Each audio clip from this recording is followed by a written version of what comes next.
जुन भूतले कमरेड ओलीलाई छलेको थियो त्यही भूत आज कमरेड बादललाई पनि छलेको देखिन्छ। त्यसैले म सरकारसँग जोरदार माग गर्दछु, एउटा भूत झार्ने झाँक्रीको व्यवस्था गरियोस्, किनकि आज जुन अपराधी कारागारको ढोकाभित्र हुनुपर्ने थियो त्यो हस्पिटलको बेडमा छ। त्यही बेडबाट कुविचारको यो सम्मानित सदनसम्म पठाउँदैछ।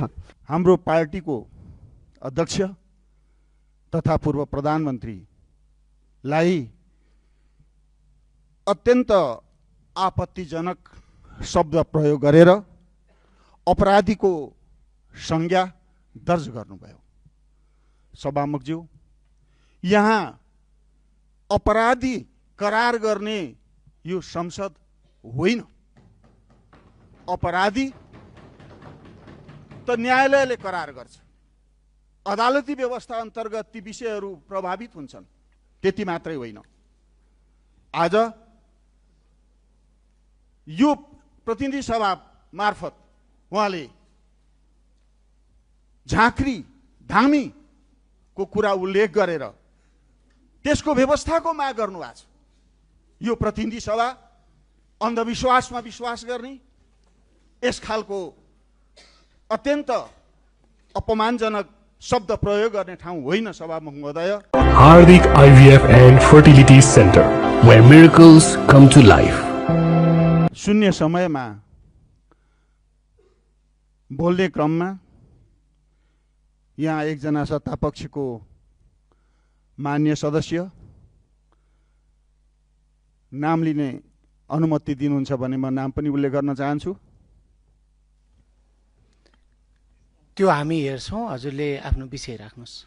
उहाँले हाम्रो पार्टीको अध्यक्ष तथा पूर्व प्रधानमन्त्रीलाई अत्यन्त आपत्तिजनक शब्द प्रयोग गरेर अपराधीको संज्ञा दर्ज गर्नुभयो।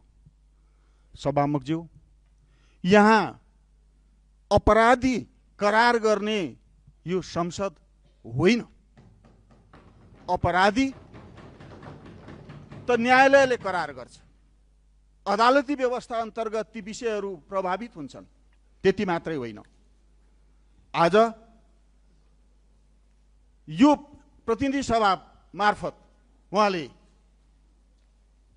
झाँक्री धामीको कुरा उल्लेख गरेर त्यसको व्यवस्थाको माग गर्नुभएको छ।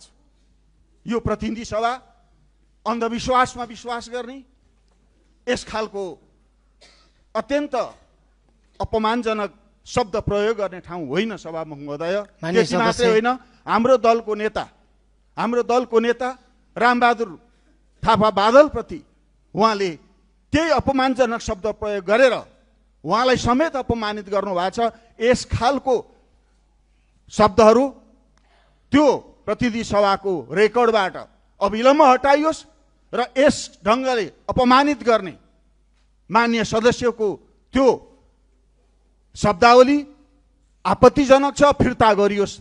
म आज यो सम्मानित सदनमा स्पष्ट भन्न चाहन्छु, जेनजी आन्दोलन किन भएको थियो, त्यो आन्दोलनको माग, न्याय, समानता र अधिकार कसैले कहिले पनि बिर्सिनु हुँदैन।